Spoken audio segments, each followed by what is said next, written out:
Today's episode is brought to you by Stream by AlphaSense, an expert interview transcript library that integrates AI-generated call summaries and NLP search technology so their clients can quickly pinpoint the most critical insights. Start your free trial at www.streamrg.co/PMC. That's STREAMRG.co/PMC.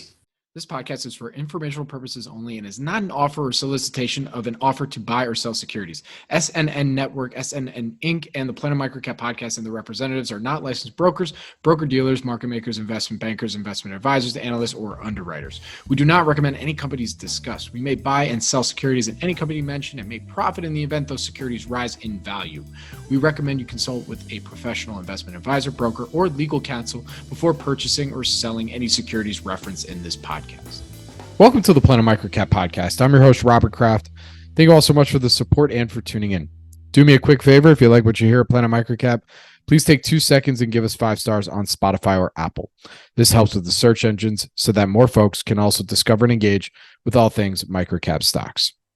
Next up, the Planet MicroCap Showcase Vegas, happening April 30th through May 2nd, 2024 at the Paris Hotel and Casino. Save the date. We are working our tail off behind the scenes to put together the best program we can. Some really, really cool conversations with incredible thought leaders. Website is now live, and if you'd like to register to participate, please visit planetmicrocapshowcase.com.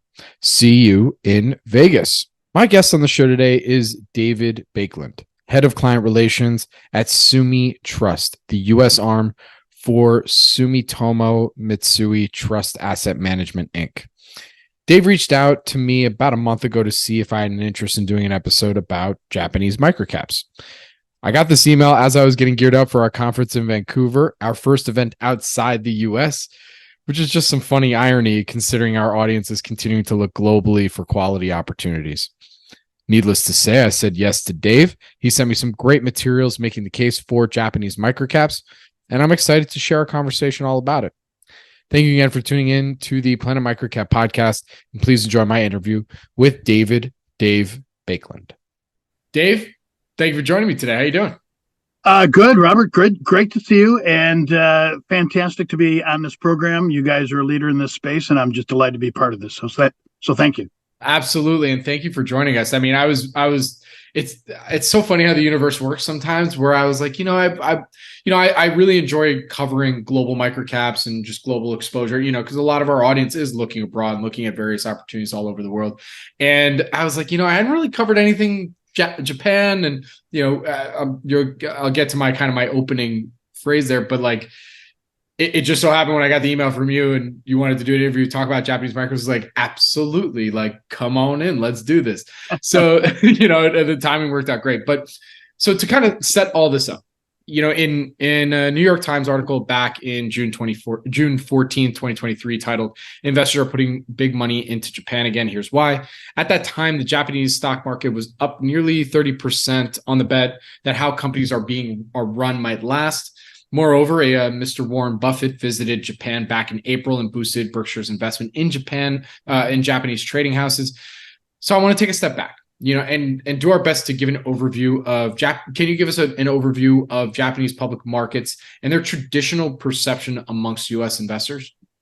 Absolutely. So Japanese public markets, largely collectively, they're the third largest publicly traded markets on the planet, just after the collective Chinese markets, and very liquid, and more importantly, roughly equal in market cap to the GDP of the country. So roughly about $5 trillion in value at the current time. Japan has been out of favor for literally decades.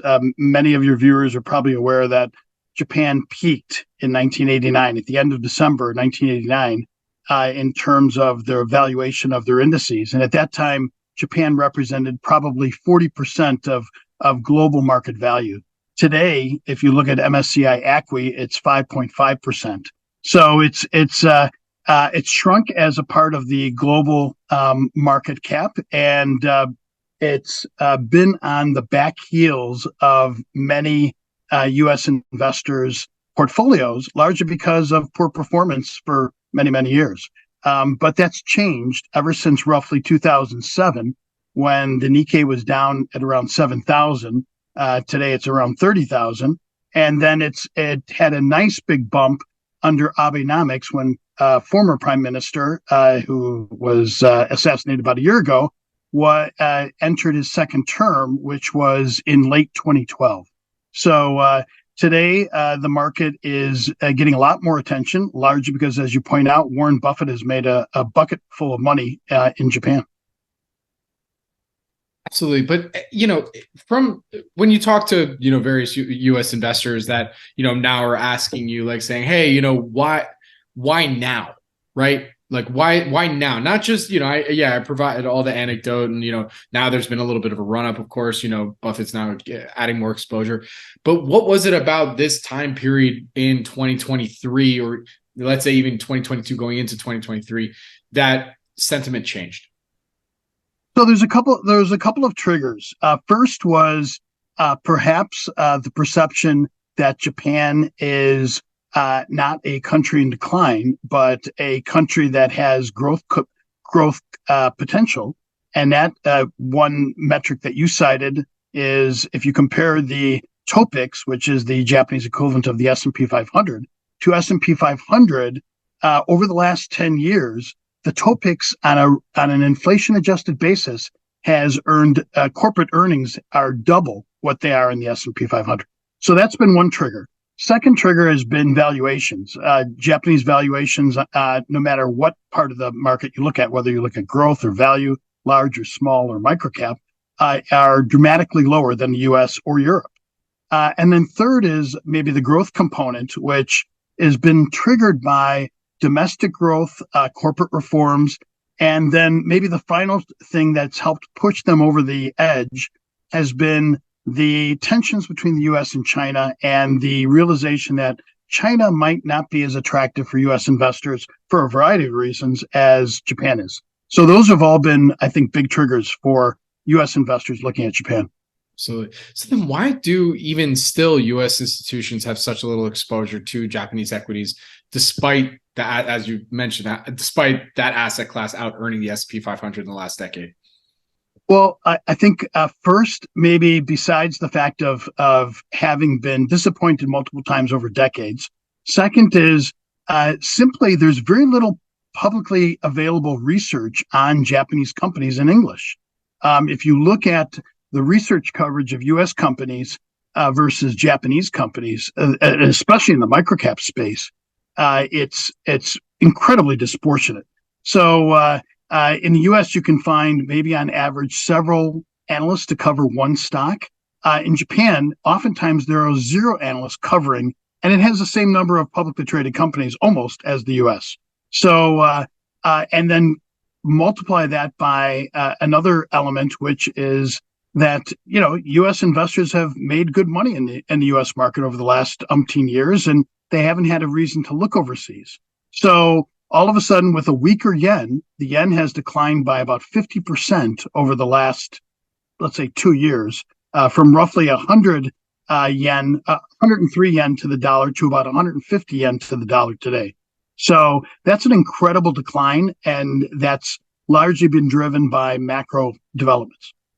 Absolutely. Look, I think literally every one of my friends and their mother all went to visit Japan. I think in the last, at least the last 12 months or some, literally go on Instagram every other week. And I say this anecdotally as potentially some kind of proof of what you're saying in some sense, right? Like that because I think one thing that we have just when we think of Japan as investors and we think of, growth, I mean, the one thing that always came to my mind was that this was per capita the oldest a group of people in the world, right? So people hear that and they're like, all right, well, what do we do? I don't know. What do we do with this? I'm not really sure here, And so I'm sure there's been some of those statistics out there that also people are like, all right, well, how true is this growth story that Dave and others probably are saying right now? I'd love to hear your comment on that.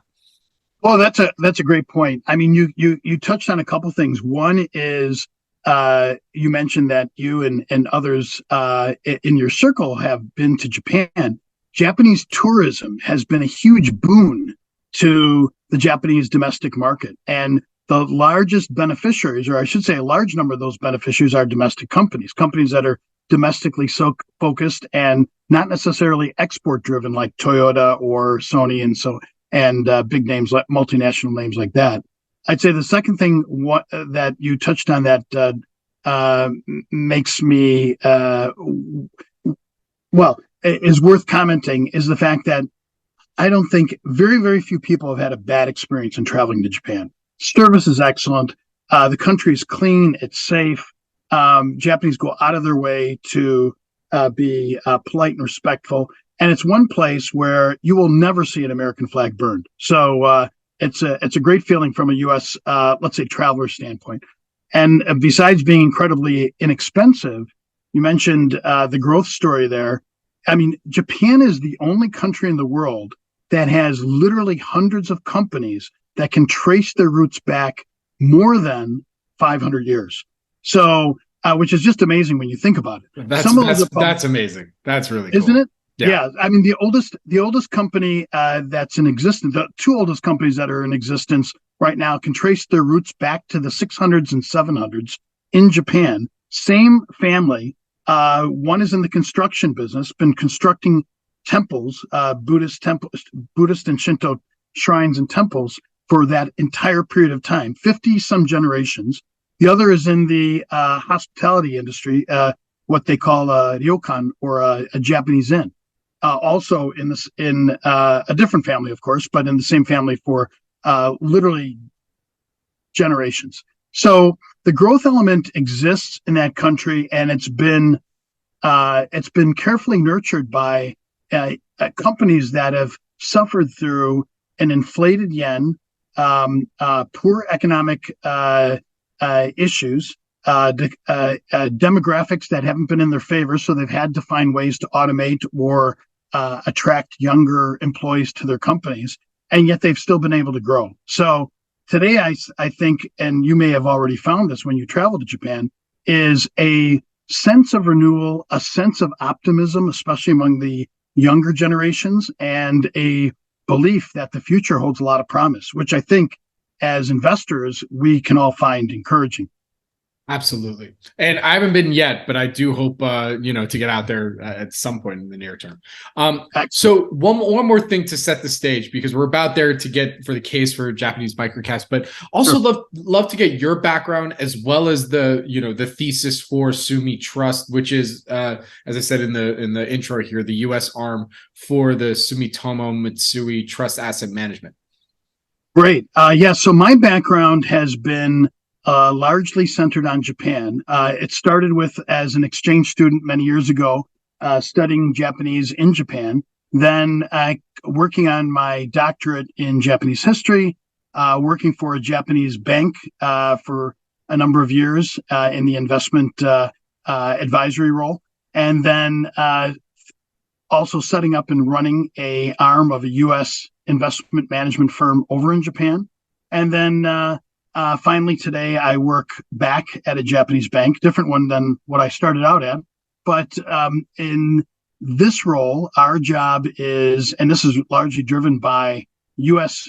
institutional investor interest, is really to meet the needs of our U.S. clients. So we've seen a huge bump up in demand and interest in Japanese investments, and we are one of the largest Japanese asset managers. As a result, the firm decided to set up a U.S. operation several years ago, and I run the team that reaches out, services clients, and also prospects and meets with new institutional investors. Absolutely. All right, perfect. So the firm just recently wrote a white paper titled "The Case for Japanese Microcaps."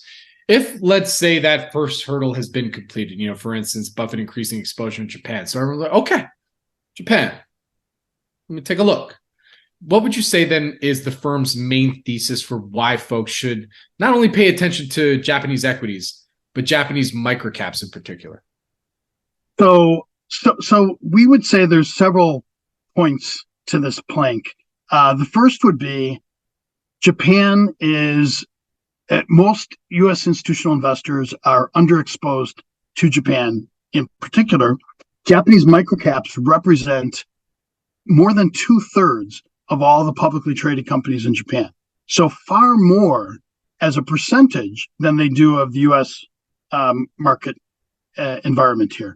So number one, microcaps are a key component of the Japanese market. Number two, they're probably the best direct way to invest in domestic Japanese growth as opposed to Japanese multinationals like Toyota and Sony and so on, who, like Toyota, for example, 85% of their revenue comes from outside of Japan. So if you're investing in Toyota, you're investing in a Japanese name, but you're not investing necessarily in the growth in Japan. Whereas investing in different Japanese companies that are uniquely focused on growth elements of the Japanese market, which happy to share later at some point, that really is where you're going to get the best domestic bang for your buck. And then I'd say looking at simple metrics, Japanese microcaps are more attractively priced and have, I would say, a better short-term and middle-term opportunity for U.S. institutional investors. Very good. So the similar question that I asked earlier, why U.S. institutions basically have overlooked Japanese equities in general. It's kind of a similar question when it comes to Japanese microcaps. Even as more and more microcap investors are looking globally, why has Japanese microcaps been overlooked despite being the largest component of global microcap indices? So that's a good point, and I touched on this a little bit earlier, but just to give you some more precise data, in the U.S., according to what we're aware of, the average large cap stock is covered by more than 18 analysts on average. In Japan, that number is more like 14. On the microcap side, the average U.S. microcap is covered by almost 3 analysts on average, whereas in Japan, the average microcap is covered by less than 1/2 of one analyst. In other words, the coverage is very, very abysmal. And that includes Japanese language coverage as well as U.S. language coverage. If you factor out the Japanese language coverage of Japanese microcaps, you're left with almost zero coverage of Japanese microcaps by the sell side in the U.S., which means that U.S. institutional investors don't normally have a talking point to think about other than going to publicly available like Yahoo Finance and Googling things. But often that leaves out the essence of the story. And so U.S. institutional investors miss out on that opportunity. Another thing I'd also argue, look, that coverage is always something, even amongst U.S. micro. You said 3. I was surprised to even hear that for an average U.S. microcap. I'd argue it's probably even lower. But another thing too, when I think about just looking in the region, right? You have a lot of Chinese-based companies that are listed on NASDAQ and listed, microcap Chinese companies listed on NASDAQ, maybe cross-listed on the OTC, maybe have a Hong Kong listing, and maybe this is just my own naivete or just haven't seen it or just hasn't come in my universe. I don't know how else to say it, but yeah. You also just don't see a lot of Japanese cross listings, because that's one way to get some kind of U.S. exposure, at least amongst investors that maybe are looking globally. Look, there's a lot of sophisticated microcap investors listening to this right now and be like, listen, I don't need a Japanese company to cross list. Like I know what I'm doing to find it. Right. Yeah. But at the end of the day, we're talking about, it probably the larger swath of folks that just wouldn't even think to start or know where to start looking at them. So they might turn to a cross listing and say, hey, okay, like, all right, there's a cross listing here, like it's on OTC or something like that, or even one of the other exchanges to get some more information. So it seems like there's this an information gap compared to maybe some other countries in the region that it's just missing, So I'd love to hear more on that. That's a great point. I'd say that investment banks have ignored Japan, and that's why you don't see a lot of ADRs, Japanese ADRs. You can find them. They exist. The largest holding in the MSCI World Microcap Index is Kenwood, which does have an ADR. But I would argue that even that's in the microcap index, and even though we may think of it as a a microcap stock from market cap, as if we compare it to U.S. microcaps, which is, makes it roughly about $1 billion US. For most Japanese microcaps, when Japan thinks of microcaps, they think of companies with market caps below 300 million.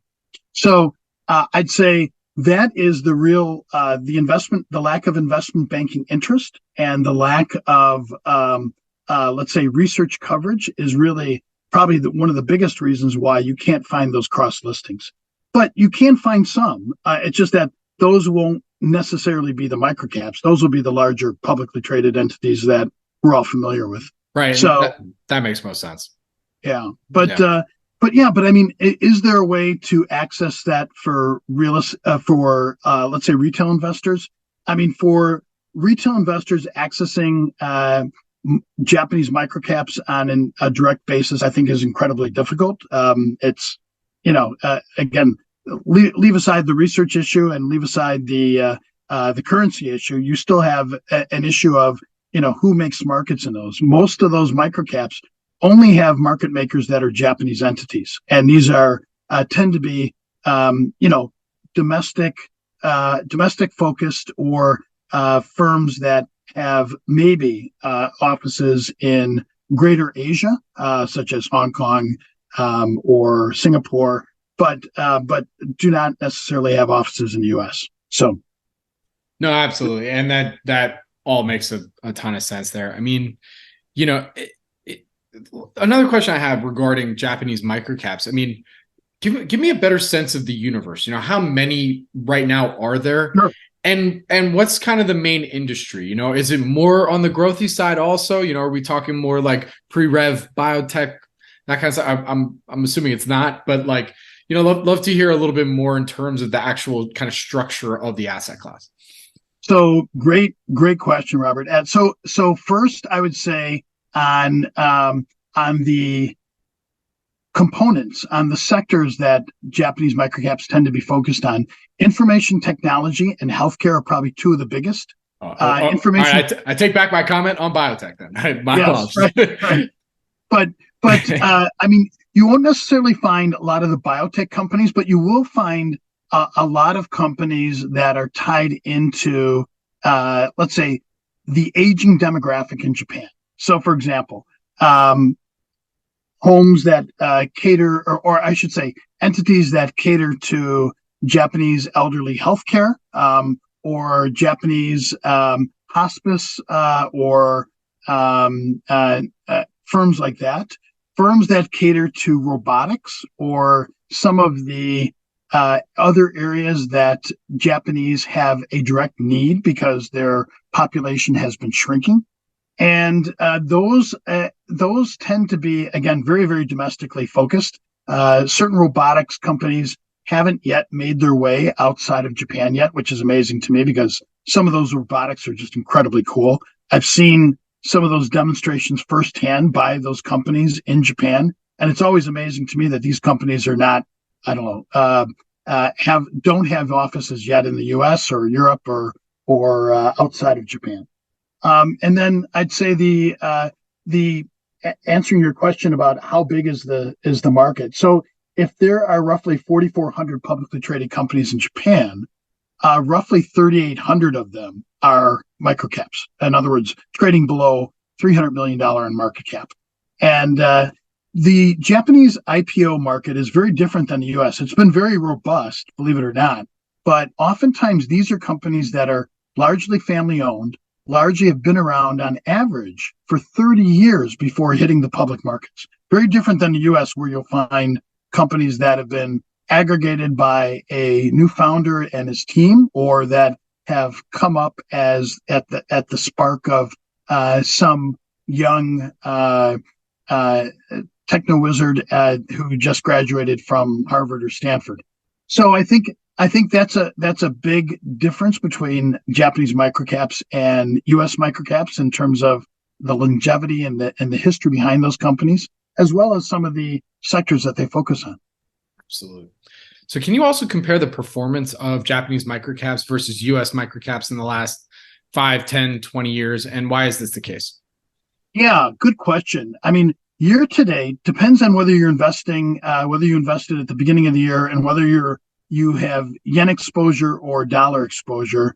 The yen has weakened against the dollar as we talked about earlier, and that has hurt U.S. institutional investors who have invested in Japanese microcaps before now. In other words, if you invested in January of 2021 when the yen was at 103, and today it's almost 150, 149 and change, you've been hurt simply by the movement of the yen as opposed to the underlying performance. But generally speaking, performance has been better for U.S. investors in U.S. microcaps than Japanese microcaps, and that's been it's also been partly because the market has been more focused on value, especially over the last several years.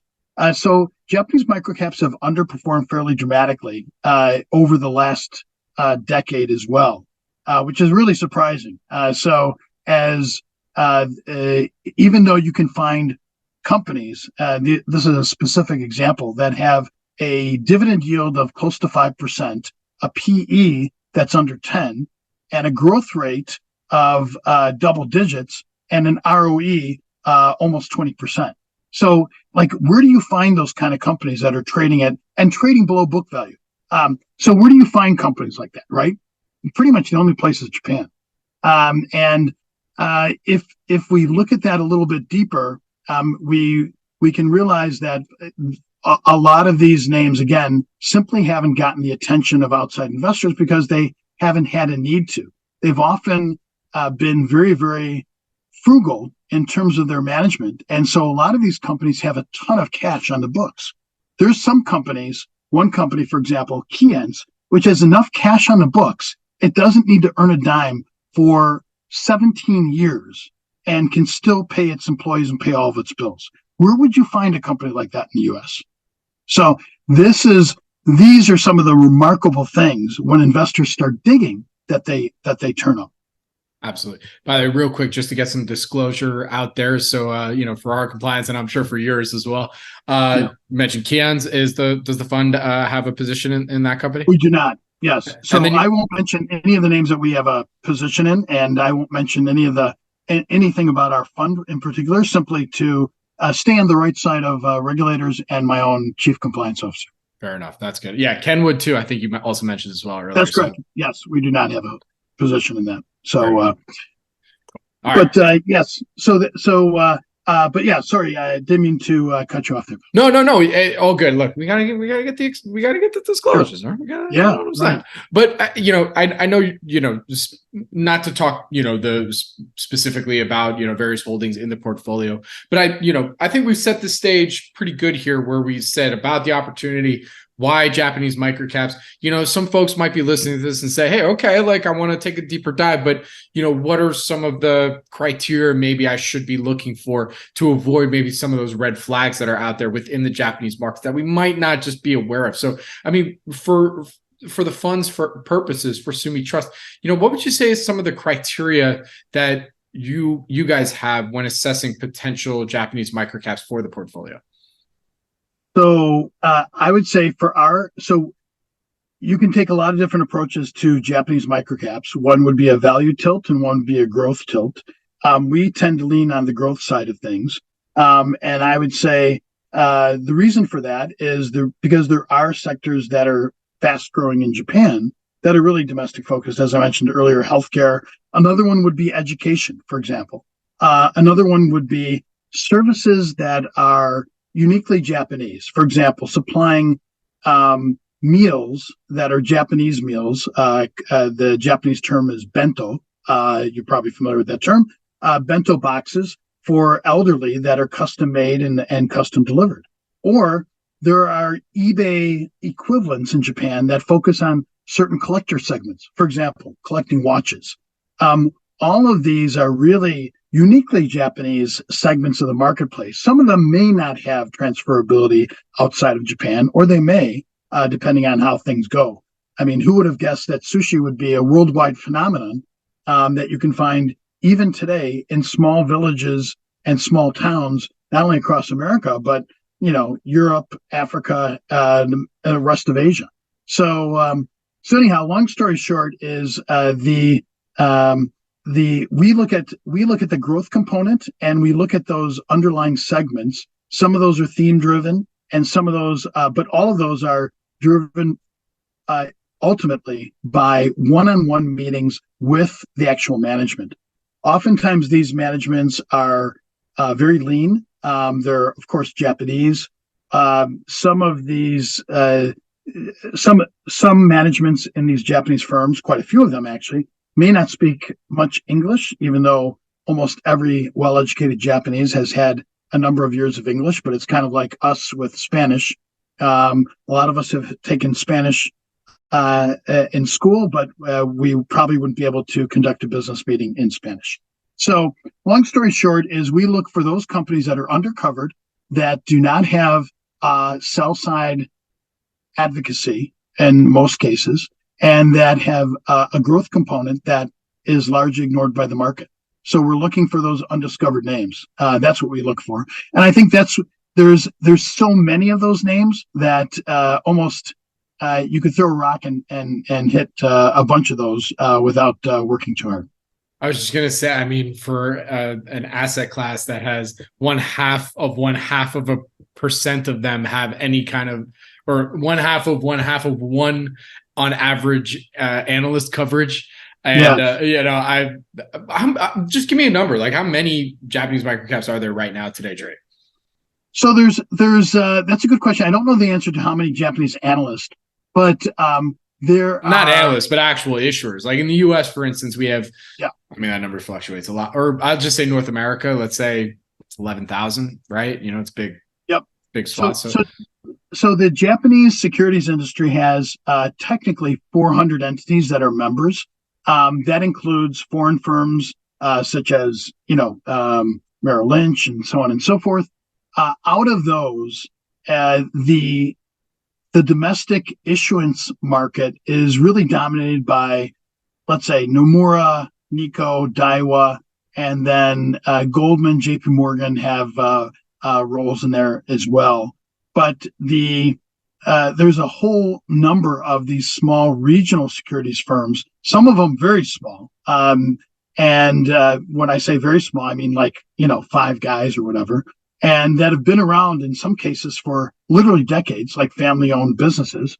And yet they'll maybe do one offering every couple of years. So they're usually working with firms that don't need to tap into the capital markets as often as they'd like. Some of these, of course, trade by appointment. Liquidity is always an issue in some of these microcaps, as they are everywhere in the world.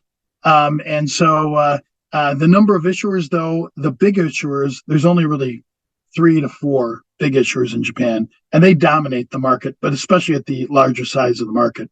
And the microcap, it's really a scramble. And then again, most of those names, when they place those names, tend to get placed in, as they would in the U.S., safe hands that they can trust. So again, not often available or accessible to non-Japanese investors. So my final question for you, David, and feel free to tell me to screw off with this question, but no, not at all. In the U.S., amongst those microcap investors, we always have we have our Mount Rushmore of some of these U.S. microcaps that any microcap investor who's been around investing in the last 20, 25 years are like, this is why we do this. Like, these are the outsized gains that we can from the Monster Beverages of the world, right, to the Expels, yes. If you found them early before the crowd, like, you are just nice, if you held it, of course. Full disclosure, I'm not a shareholder, unfortunately, or wasn't. Anyways, not a shareholder. But what would you say is that I don't know if it's one or two, what is there? Can you give us an example of a Japanese microcap that, 10, 15 years ago was clearly a Japanese microcap, but then now is, exploded amongst the ranks to small, mid, large cap, that most, local or folks that follow Japanese microcaps are like, this is why we do this. So absolutely. So I'll give you one just for this year. So a year ago, there's a company called TOA. Japanese tickers are numbers. This is 6315. So you can look it up under Yahoo Finance. This is in the MSCI World Microcap Index. And so it's not one of our holdings. And this is a company in the semiconductor space. This stock was trading at roughly 1,800 yen a year ago, last September or last October. And today it's almost 5,000 yen. So it went from roughly 240 some million market cap to almost 750 million market cap over the course of 1 year. And actually, most of that has been year to date. So now that's a beneficiary of the everyone's focus on semiconductors and the opportunity there. But that's just one of many examples. One can look at all different areas. Some of the names in the value space have also had a nice run up.